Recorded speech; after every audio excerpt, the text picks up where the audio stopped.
Hello everyone, welcome back to Faith for Dummies. I'm here with Izzy. How are you, Izzy? Yeah, I'm good, thank you. How are you, Rob? Yeah, I'm good, thank you. I'm a bit hungry, but we'll come on to that in a sec. Rob, have you got a dummy moment to do with your hunger today? Yeah, maybe just a little one. It's kind of not my fault, but we'll see what you think.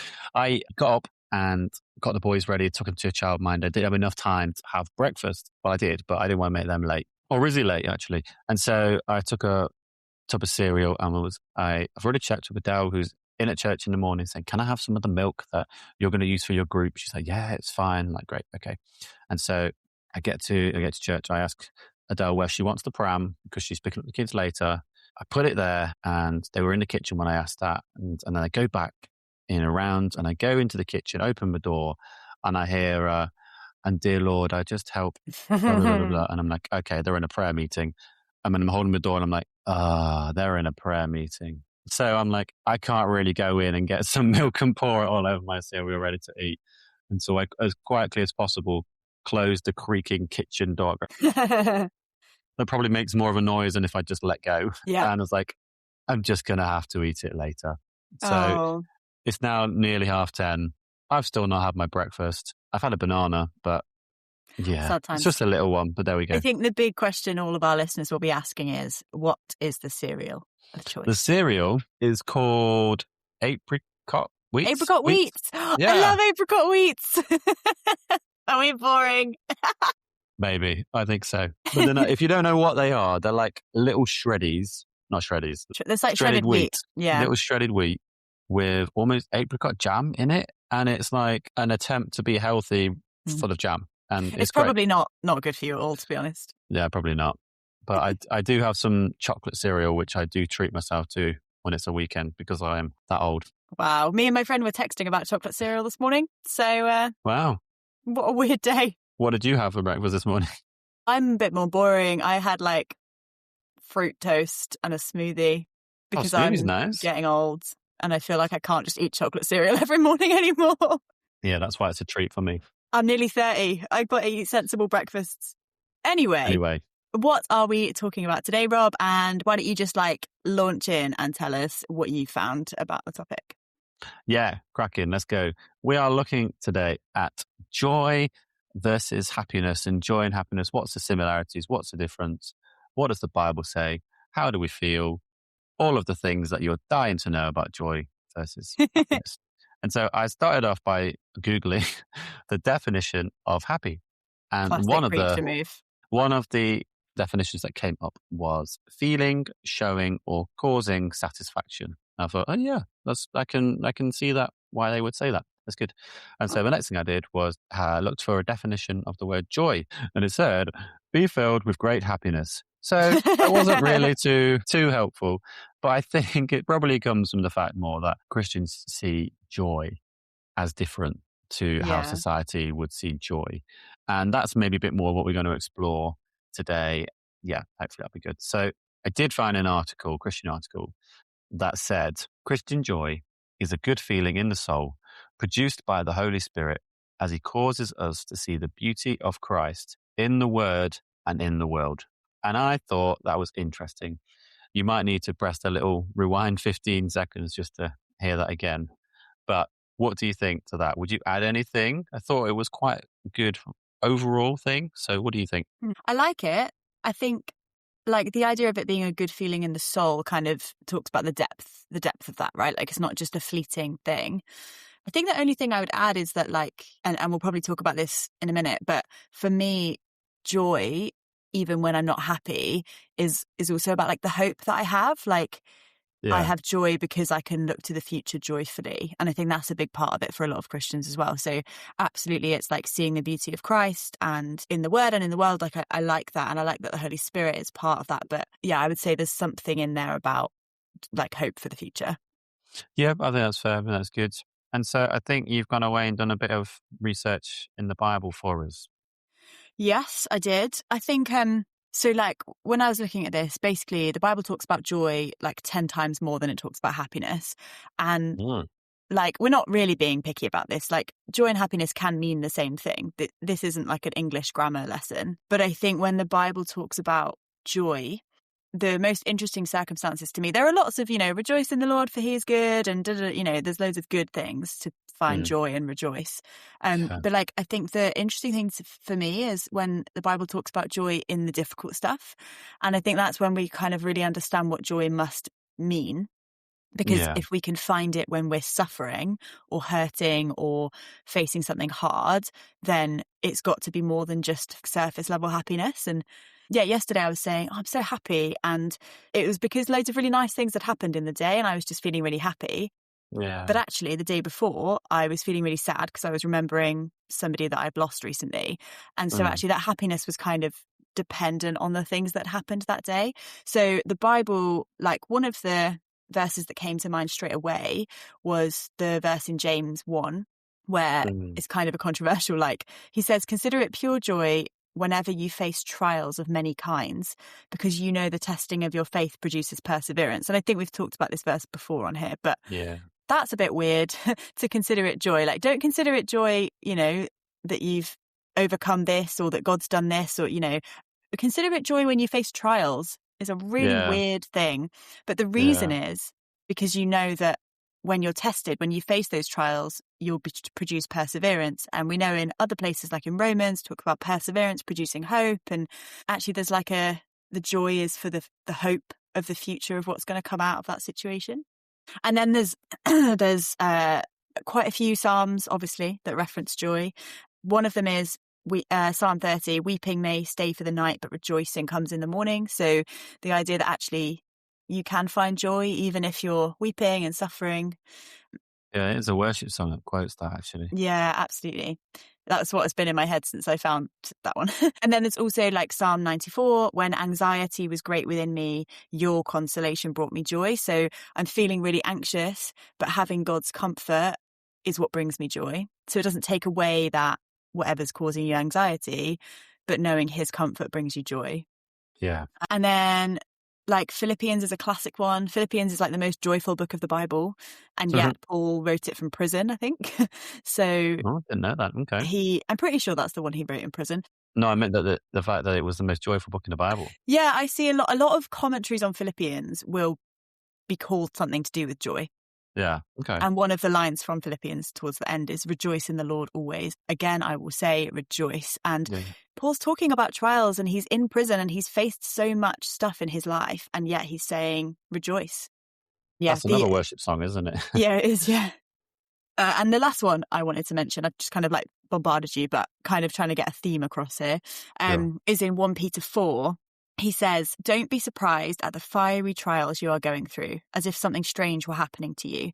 Instead, be very glad, or be joyful, for these trials make you partners with Christ in his suffering, so you will have the wonderful joy of seeing his glory when it's revealed to all the world. So again, you're going to go through trials, you're going to go through suffering, and Christ has been through that too, by the way, but the joy of that is that you'll be with him in his glory and you will see his glory. And so it's that kind of end goal that like, this thing might not be very happy, but I can have joy because of what Christ has done and what will happen in the future. Yeah, that's cool. I mean, it can be an encouragement for us to how to hold ourselves when we're going through these hard times. And people are always watching us. People are always interested in Christianity. And they're like, oh, I know they're a Christian. I know they're having a really tough time at home or at school. And they'll be watching you and they'll be able to see that. And then they might be able to notice, what's different about them? I wonder if it's because they're a Christian or something. Yeah, I think it's really cool. I guess else, but I forgot. I was talking to a friend recently, like there was a sermon recently, it was based on a passage that was quite like dark. Yeah. We were talking afterwards about how it's really hard sometimes to get across that, especially in a world like today's world, the Christian life is actually joyful. Like there is happiness and joy and lightness and fun in the Christian life. And so often we end up, because people are going through hard stuff, we end up just focusing on the hard bits. And actually there is just this inherent joy. Like I get to go every Sunday and worship with my church and sing and dance and be like joyful about Jesus. I get to like be reminded of what he's done for me and be glad about that. And I get to go through life knowing that whatever comes my way, I've got God with me. I get to see prayers answered. Like there are lots of joys in the Christian life and the things that God has given me and done for me. Like, that makes me so joyful. But sometimes that joy is also wrapped in sadness or suffering, but it doesn't have to be taken away from you. So your happiness, your fleeting happiness might go. You might not have a smile on your face, but you can have joy and hope like deeper down. Yeah, yeah, absolutely. And I think there's a bit of sort of mirrors in this conversation that we're having and the interviews I think we did maybe last season with Jamie and Dan and anxiety and depression and how they can still be present, but our hope for life with life with Jesus is just can just outshine. Yeah, so that was really cool. But I think maybe we'll move on then to how do I get joy then? And it's a good question. It's a bit of a hard question because you're not just looking for happiness or a little thrill here and there, but the whole long sustaining joy. And so the first thing that I put, which I misread earlier, for content is to be content. Rob wrote some notes and he was like, why did I write content? Why would content bring me joy? I was like, Rob, I The think more you meant content you make, the more you will be joyful. No, being content, having a look at what you've got around you and being grateful, an attitude of gratitude. And that is just really cool way to be living life, to be able to give glory to God and to be thankful for what you have. And it's hard, isn't it, when you see someone with nice things and you can get a bit jealous, but always just trying to remind ourselves that what I've got is good. I'm grateful. I'm not trying to compare. I'm content in what I had. I'm grateful. They say the you can't be anxious and grateful at the same time. Apparently your brain can't do both things. Oh. So if you are feeling anxious or like worried about something and you start writing a gratitude list either in your head or on a piece of paper, you can't feel the anxious feeling at the same time, apparently. Wow, that is really cool. I didn't know that. Yeah, I've not tried it, but I'll give it a go and feedback. Yeah, no, that's some good advice to try out. I think being joyful in Christ as much as possible, reminding yourself, what has Jesus done for me? Everything. Like you can't give more for someone than giving your life, and reminding yourself like what an amazing gift that is. I'm so joyful. I'm so grateful. I'm so thankful that Jesus done all that for me. And if no one else accepted him, everybody rejected him except for me, he would have done it exactly the same. And that is pretty joyful. That does give you, it gives me a little smile talking about it now. Like it's great. It's good news. That's why it's called the gospel. And that's why we can be joyful. The third thing I put on my very short list is knowing that our final destination is sorted. When we finish in this life, no matter how good or bad it's been, where it's been full of trials and persecution, we know where we're going. And we know that because of our faith in Jesus that it has. And so whatever happens in this life, it's not going to be for very long at all, seeing as, well, it won't even compare to heaven being infinite, but that's maybe another topic for another time. But yeah, like you're going to heaven and that is enough to fill you with joy, hopefully. Yeah, absolutely. I think sometimes those things feel really big and distant as well. And it's like, how can I be joyful about something that's not going to happen for like 50 years or 60, however long you live? And actually, like, I think sometimes we don't know Jesus well enough and we don't think about the future, like the long-term future, like enough to really consider what a joy that is. And that's just something like get to do as you go on in life. Like you don't have to do that every single day to spend your whole day like thinking about heaven. But I think as things happen in life as well, you're kind of like, this is a really like, this is a decision I need to make. Am I going to get fleeting happiness now, or am I going to hold on to the future joy that I might have in Jesus? And I think that decision comes up quite a lot actually when you're making decisions about what to do in a certain situation. And maybe instead of looking at it like, oh, am I obeying or am I being sinful? Obviously, those are good things to ask. But actually, am I seeking now happiness or am I seeking future joy? Like what's going to sustain me more? Deep. Yeah, no, good. So deep. How then do you think, well, as a Christian, do you think we can have joy and be sad at the same time? I think the simple answer is yes, but that's a difficult thing. So like, why don't I share like a bit of story? So like last year, a member of my family died and it was very sudden and very difficult to process and very sad. And I've cried a lot in the last year, like thinking about her, and it's been hard for different members of my family. And I think in some ways, there's been no joy in that at all. And Yeah. And that's right to say, because death is sad and it shouldn't be this way and the world is broken and, you know, all those things. There's so much sadness in that. But equally, I think for me, there has been a sense of, firstly, a sense of like a peaceful, like a joyful peace of knowing that Jesus is bigger than me and Jesus is more powerful than me and Jesus knows more than me. And so I can, like, I really felt that the day after she died that Jesus gave me like a picture, and that picture has sustained me through this whole year. And every time I feel like I want to just despair and throw everything in the bin and be like, God, what is the point in following you because life is hard? Actually has sustained me in a sense of like this like future hope and joy of what Jesus was talking about, but also I think just being able to then see life through a lens of, oh, life does not last forever and people don't last forever. And, you know, all of those things. Actually, it's made me feel more like I really need to pray for my family and the things that they're going through. And like, it just became a bit more real that there is an end. And actually, like, am I making the most of the joys that God has given me here? And just knowing above all else that I know Jesus and I'm going to be with him one day. Yeah. And so for someone in my family who doesn't know Jesus to die, that's really hard for me to compute. And I think if you're going through something like that, I'm always happy to talk about that, and other people will be too, because it's a really hard thing to think about and compute and mull over. But also the flip side of that is I have the joy of knowing that whenever it is I go, I'll be with Jesus and I'll be in the best place I can possibly be, in a place where there is no sin and no tears. And that isn't right now, but I have the hope and joy that will happen one day. And that kind of, it sustains you, it ticks you over. So yes, life situations will be sad and you don't have to stop yourself from crying or feeling sad or despairing or shouting or whatever your response might be. You don't have to feel happy at that time.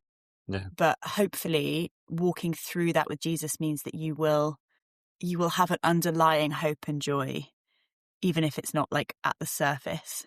I've probably not articulated that amazingly. No, I think you have. I understand what you're saying. Yeah, you're right. And I think we just need to look at famous Christians, don't we? And people in the Bible, and like you were saying, like Paul writing stuff from prison as well.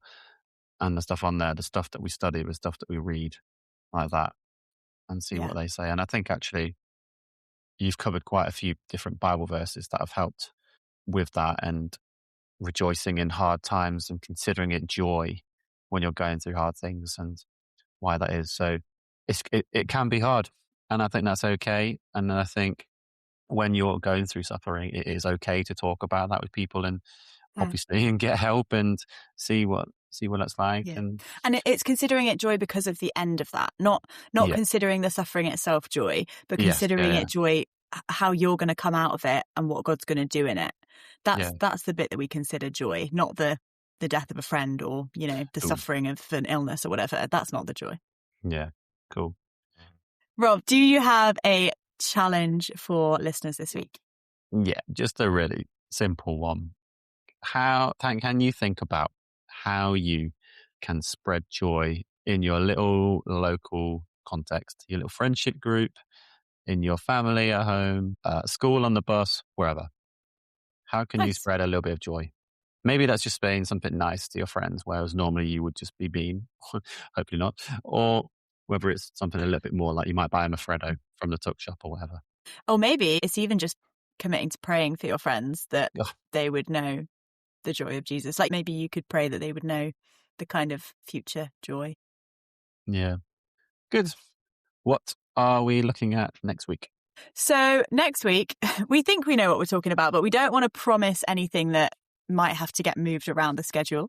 So next week will be a surprise. But obviously, if you follow us on Instagram, then you will know slightly ahead of time what's coming up next week. So we will see you next Tuesday.